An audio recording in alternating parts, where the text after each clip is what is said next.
8 gigs of RAM, 256 gigs of storage, and a curved AMOLED display on both sides.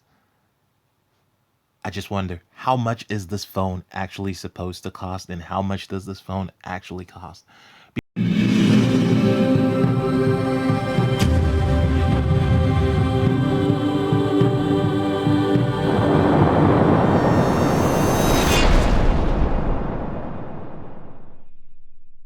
Before we get started, guys, I want to get all of you to basically jump into the comment section below before we see the price and just leave a comment as to how much you think this is in dollars, please. Not in sterling, not in rubles, not in grivnas. Basically, just leave your comment in sterling, not in euros, sorry, in dollars, not in euros, not in sterling, not in anything else, just dollars. And if you don't know how to do a dollar search, go into Google, type in whatever currency it is that you're suggesting it will be, and then convert that into dollars, and then leave your comment in dollars, just so that we know. And we'll see if people actually guess how much this phone should be. Now, to give you a comparison, the Samsung Galaxy 8 is predicted to come out around that 700 and something dollars range, or around that 800 and something dollars range. And the top phone probably might jump into that 1000 mark, similar to the iPhones. It really depends on what you pick up. But this is a flagship killer. This is a top spec phone. If I ever did see one. Anyway, before we go ahead and show you guys what the price is, I'd like for all of you to jump into the comment section. Just leave your price estimations. Let's know what you think the price should be. And then, we can come back and play around with that later on. But the point is, just see if it's the price you think it will be.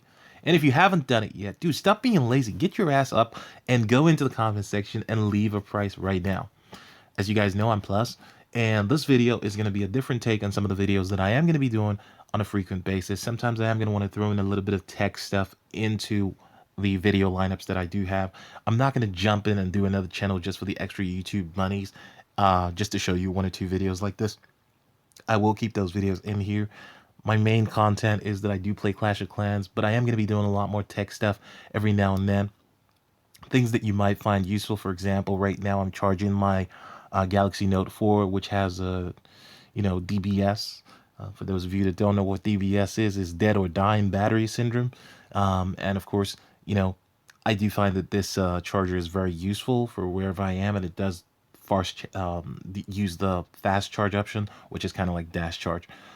So yeah, let's get into this product. Now, if you haven't already guessed the price, do it now, because you're about to find out what the price of this phone will be. You ready? Okay, let's go.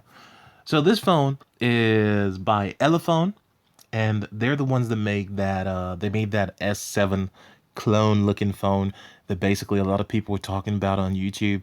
And pretty much their phone, the S7 clone, was it had mixed receivership. Like, it was pretty, it looked a little bit cheap to some extent, but that is exactly what you were expecting for the price you were paying, which is just $200 for that phone. So you couldn't really expect the phone to be fantastic, but this phone, on the other hand, they really have gone all out to really make a flagship killer phone. It really is an effort or an attempt to kill the flagships. And the price of this phone, whew, have a look at this. The price of this phone is just $399.90. Now, I mean, that is cheap. That is cheap. That is very cheap. Now let's go ahead and look at the specs, because I think what you're about to say is the same thing that I said when I first saw this price. I was like, what's under the hood? There is no way this is a decent device. I mean, it must just be a load of crappy parts stuck together with glue. But let's go ahead and see what it is.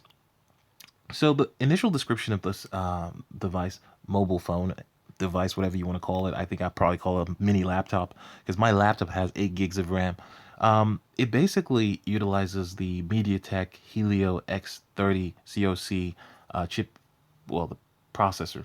And it literally is supposed to be, I mean, MediaTek's chips tend to be a little bit lower in the benchmark performances tables, but I think this chip will probably be a little bit higher spec, because obviously it's next gen, and the last chip that I actually did see in the benchmark tables was the X20.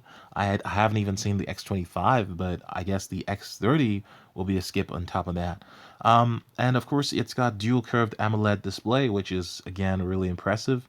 And then it's got the 3D glass body supported by 8 gigs of RAM. I mean, this phone is going to be your flagship alternative at the budget price that most people are looking for.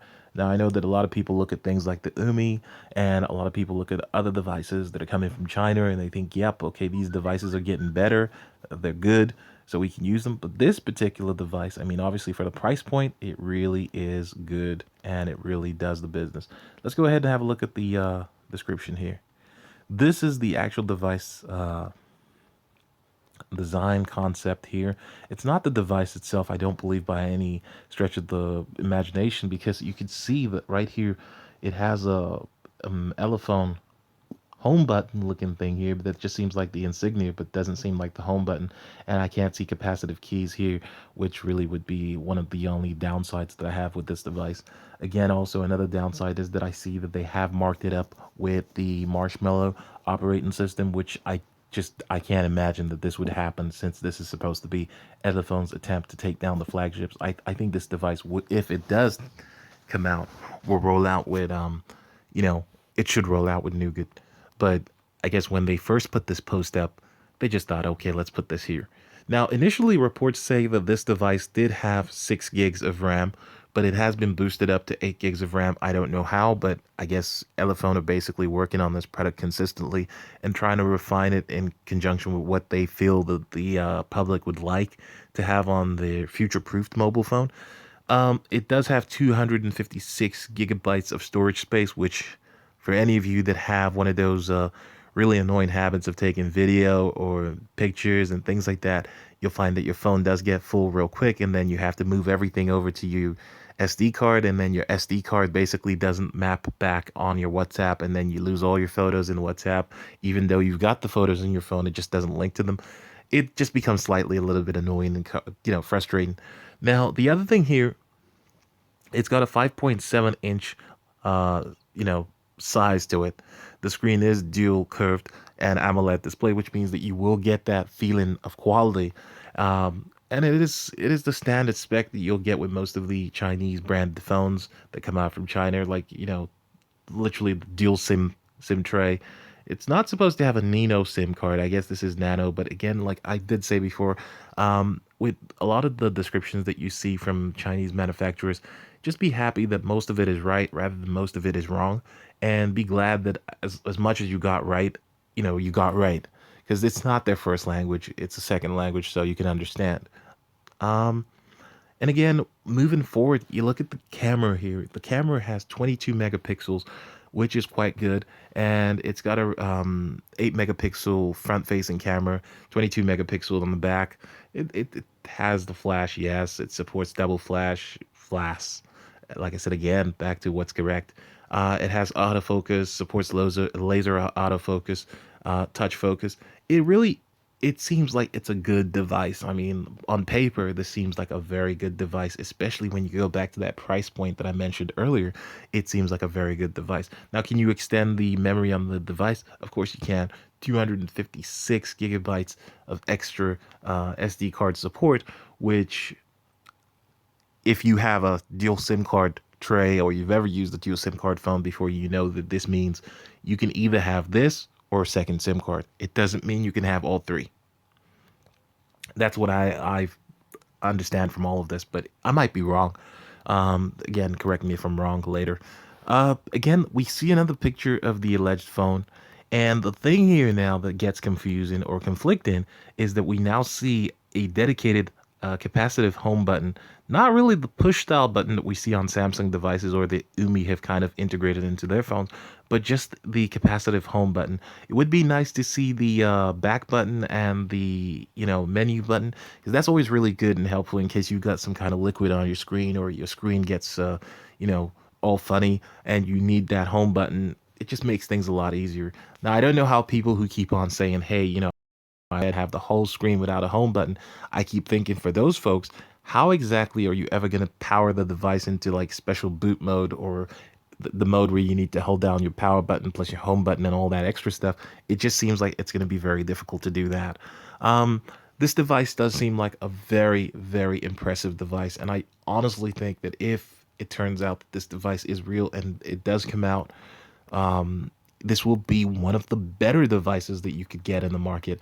Anyway, leave your comments in the comment section below. Let us know what you think about this device. And of course, if you do want to hear more about DBS, which is dying battery syndrome, leave your comment in the comment section below. I'll be sure to check that out and leave a response to every single one that I can see. I will catch you guys on the next video. Take care of yourselves. Until then, this is Plus saying see you later. Bye.